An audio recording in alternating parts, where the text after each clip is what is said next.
Gouged. So we have been in Iowa literally all day. Not quite all day. Not quite all day. Spent We a lot of time in Wisconsin. not as much as you'd think. Some in Illinois even. We spent about 3 hours in Wisconsin and Illinois, babe. We've been in Yeah, Iowa for the rest of the time. 6 or 7. We have been on this road for about 300 miles. I think that's fair Straight. to say. Oh yeah, And easy. at least 300 miles, and we have hit maybe 4 curves this whole stretch. And we got off at one point to try and find gas, and I think it's probably fair to say there was 115 miles between gas stations. Yeah, about that. So we made sure that we were watching the gas gauge and filling up early. We are coming up on more of the same. Lots of corn, big fields, and up here are lots and lots of wind turbines. Like 2.5 million a pop, according to Charlie. Yeah, apparently you can make a bundle off of these things, and there are a tell you fair what. number of them up here. It's a good way for these farmers to, offset their crops, Absolutely. Because each one really doesn't take up that much room. No, they really But you don't. can plant crops around them. With the amount of land in this area, Yeah. I don't feel like it's taking up much room at all. And there is just constant wind over here. Yeah, every time a Mack truck passes us, and there have been excessive amounts of Mack trucks, we get buffeted by the wind. Like our tiny little car is just getting tossed around the road by it. But yeah, this is pretty much a perfect view of Iowa as we have seen. Hold on, we're coming up on a crest here. Let's see. If We've got a something changes. crest. I seriously doubt it. There might be.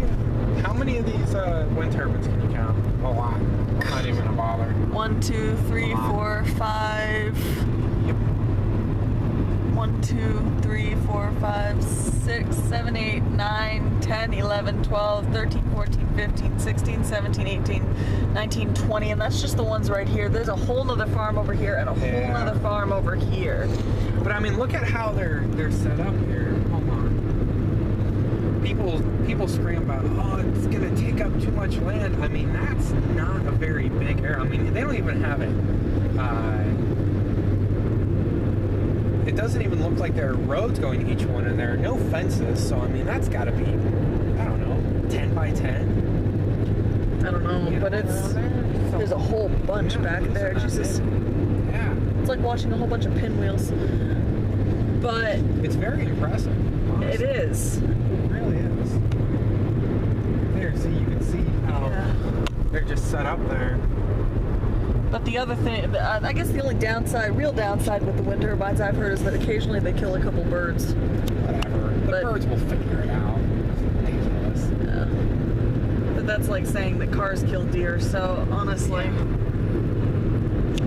it's kind of a negligible concern. But it's pretty cool to see these wind turbines. I mean, they're literally all over the horizon. It's very impressive,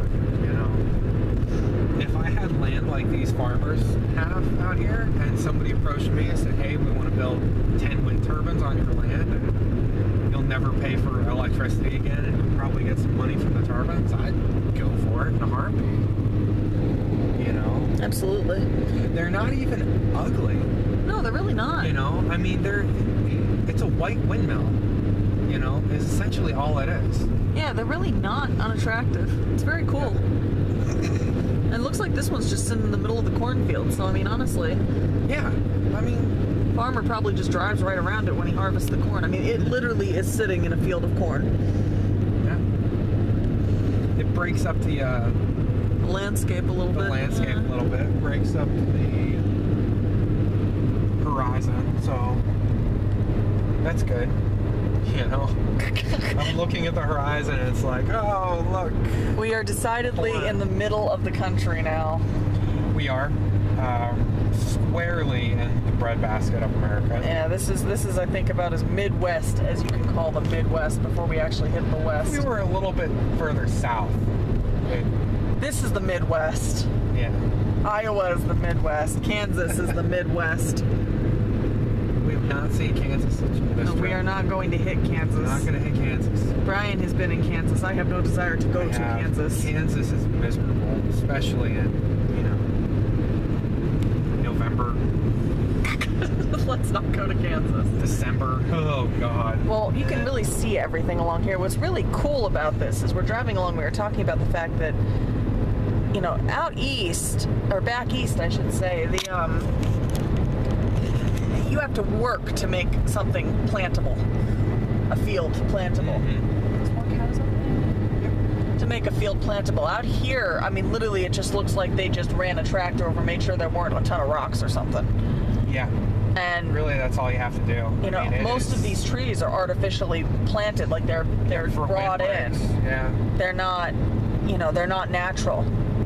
Like they're obviously, you know, real trees, but you know, But they didn't grow. they're not there, native to this you know? area. Yeah. So there's these random stands it of really trees. is. It's pretty much the perfect farmland, you know. Yeah, I mean, And these that's- stands of trees look very foreign, whereas fields look out of place back east. Yeah. So yeah, you can know, understand. Like running you know. cattle through here is easy. Yeah. You know, the land was built for buffalo. It works well for cattle. So that's kind of at where we're at right now.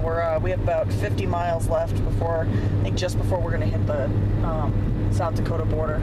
I think so. Yeah, so that's right about where we're at right now. Probably. That's probably our turn.